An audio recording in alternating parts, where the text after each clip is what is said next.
I'm Amber Pankonin. I'm a registered dietitian and personal chef, and today I'm here to talk to you about food labels and GMO foods. This is Inside the Pantry.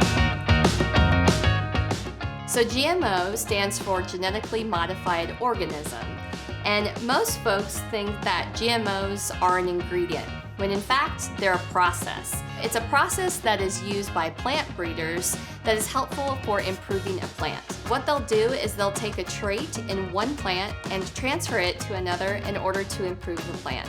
At the end of the day, it gives the consumer very safe, affordable, and healthy food.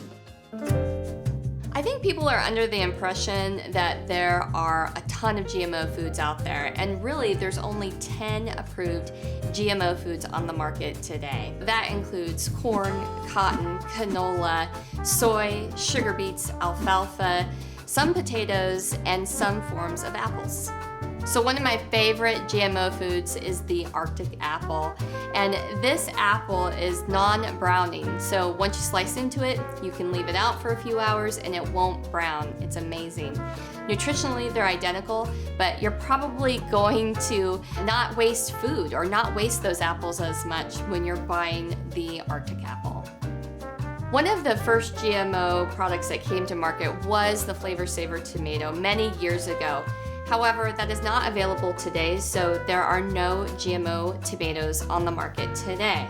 However, you're going to see this label, this non-GMO label on this can of diced tomatoes next to this can that doesn't have the label, and there's about 30 cents difference in these two cans. There's so many different food labels that are out there. Even as a registered dietitian with a background in nutrition science, food labels can be confusing to me, so I understand how it can be really confusing for the average consumer.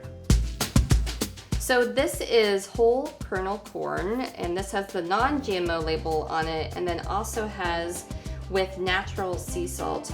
The term natural could mean a lot of different things. There's no formal definition for the word natural, but also with sea salt, I think when folks see that, they think maybe that's healthier. However, it still has the same amount of sodium compared to kosher salt or iodized salt, so there's really no nutritional value in looking for sea salt.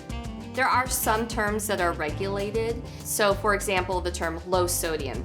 When it comes to the non-GMO label, this is something that they can opt into. So it's not a requirement by any means. They're paying for that label to be on that can. Absence labeling is essentially a marketing strategy where brands are trying to communicate that this particular product is free of something. And sometimes this can be a good thing in terms of maybe sodium or fat, where consumers are looking to avoid those types of nutrients. However, when it comes to GMO foods, there's really no need to put that on a label. So here we have cranberry juice. Again, this has the non-GMO label on it. There are no GMO cranberries on the market today. So again, this is just another example of the absence labeling. So utilizing GMOs is really just another tool in the toolbox for our farmers and producers. So we can use less water, we can use less pesticide, and again, it gives us better yield. So it's better for not only the environment, but it's also better for us as consumers.